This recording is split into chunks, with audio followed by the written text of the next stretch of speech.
As we continue our look at spring sports seasons coming up for the Kenyon college sports scene, we're going to move over to the Diamond now in Kenyon College baseball. And joining us to talk about his team in the 2017 season is Coach Matt Burdette in his 22nd year, folks, here in Gambier.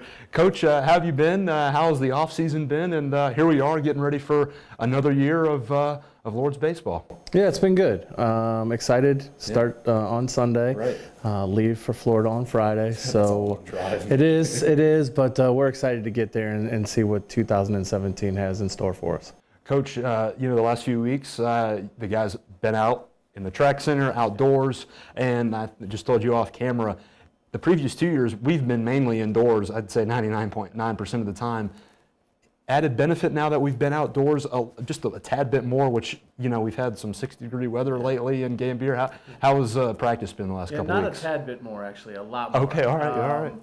Probably in the first 20-some years that I coached here, we never were outside in January, February. We've probably been out a half dozen times or more.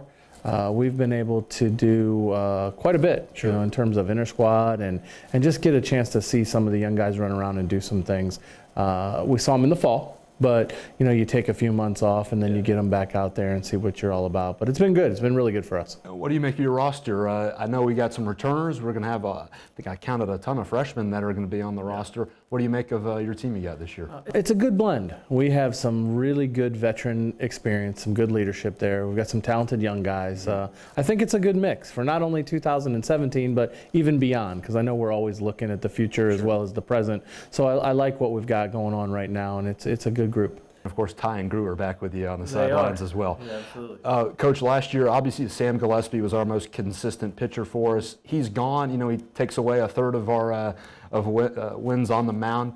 And there's some new rules, some more 9-inning games coming our way. What do you think of your pitching staff this year? Obviously, when you lose a guy of, Sam's was really quality last year. Yes. What do you make of your pitching staff this year? I think it's a work in progress. Okay. I think we have some talent, but it's unproven. Yeah. Even the older players that we have on the mound are unproven. When you lose a guy at 33% of your wins, and let's not forget, for 2 years he was our catcher. Yeah, right. So, it can happen. You can make some transitions. We're going to do that. We've got some guys who are pitcher onlys, but we also have some position players who will throw for us as well. We've got about 3 guys, we call them slash guys, who will position player slash pitcher.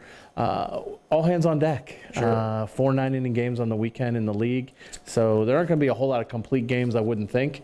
So you're going to have to rely on your bullpen and, by committee. All right, let's move to the bats. Matt Von Romer's been good.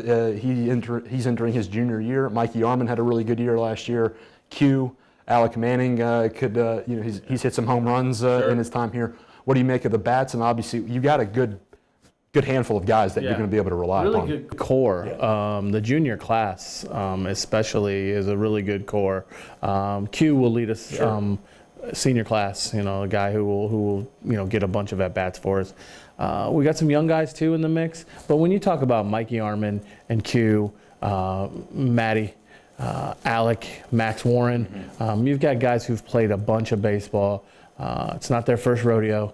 They should be able to go out there, get in a pretty good groove early, and hopefully carry us for a while maybe the young pitching finds its way.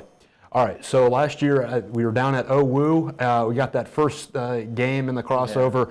Game 2, they hit some home runs, I think, late. It went back and forth. I think Alec had a tying home run. And I don't want to say it slipped away, but OWU just kind of pulled past us, or for lack of a better term. Goals for this season, obviously we were a game away from getting back into that NCAC tournament.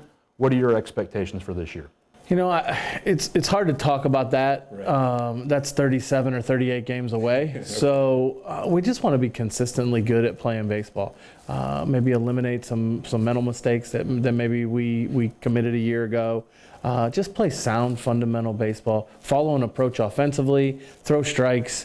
Make some plays. Make the routine plays. Sure. It's a difficult game to play, but it's not hard to talk about playing good baseball. You have to do certain things well. Again, you got to have clutch hitters.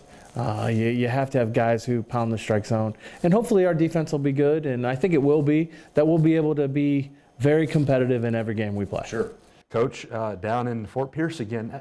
You picked the wrong spot in Florida, man, being a Floridian. But hey, good luck this coming Sunday against Widener in the season opener, and we'll catch up with you along the way. You got it. Appreciate it. Thank you. That was Lord's baseball coach Matt Burdette previewing his team's chances here in 2017. They start the season this Sunday down in Fort Pierce, Florida against Widener.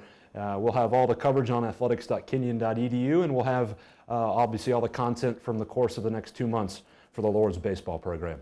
For the head coach, I'm Clayton Kaufman. We'll see you next time on the Kenyon Sports Connection.